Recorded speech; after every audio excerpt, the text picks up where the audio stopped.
নমস্কার, আমি ডক্টর সৃঞ্জয় ব্যানার্জি। আমি স্মাইলস বাই সৃঞ্জয় ডেন্টাল ক্লিনিকে প্র্যাকটিস করি বেহালা নতুন পাড়ায়। একদম নতুন পাড়া মাঠের উল্টো দিকেই আমার ক্লিনিক। তো আমি দেখেছি চেম্বারে যে পেশেন্টরা আসেন, ওনারা মনে করেন যে মাড়ি ফুলছে, মাড়ি থেকে রক্ত পড়ছে, ওই জন্য ব্রাশ করা অ্যাভয়েড করেন, যে ব্রাশের জন্য মাড়ির থেকে খোঁচা লেগে মাড়ির থেকে রক্ত আসছে।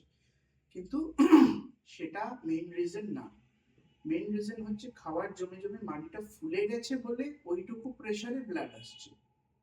মাড়ি যদি সুস্থ থাকে তাহলে সেটার থেকে কখনো রক্ত আসবে না। আপনি ব্রাশ একবার করুন, দুবার করুন, তিনবার করুন, কখনো আসবে না। আর এই মাড়িটাই হচ্ছে দাঁতটার ফাউন্ডেশন।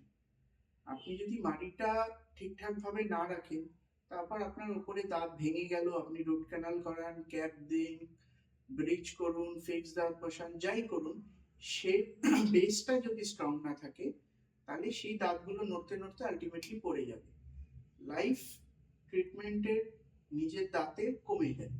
তো আমাদের মাড়িটাকে ভালো রাখা হচ্ছে আমাদের ফার্স্ট প্রায়োরিটি। এর জন্য দুটো জিনিস ইম্পর্টেন্ট। এক হচ্ছে রেগুলার আমাদের দিনে দুবার ব্রাশ করা উচিত, রাত্রিবেলা অবশ্যই। সেটা ছাড়া বছরে বা 2 বছরে একবার কোনো প্রবলেম হোক না হোক একটা routine check up is required.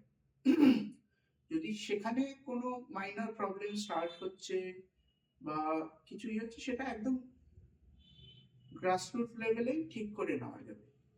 R cleaning করলে দাঁতের এনামেল, স্কেলিং যেটাকে বলা হয়, স্কেলিং করলে দাঁতের এনামেল ওঠে না। নতুন যে মেশিন আছে, যা টেকনোলজি আছে, তাতে এনামেলের কোনো ক্ষতি হয় না, করলে মাড়িটা ভালো থাকে। 1 থেকে 2 ইয়ার্স ডিপেন্ডিং আপনি কিরকম ভালো করে ব্রাশ করছেন, করছেন, আপনার একবার ক্লিনিং করানো দরকার।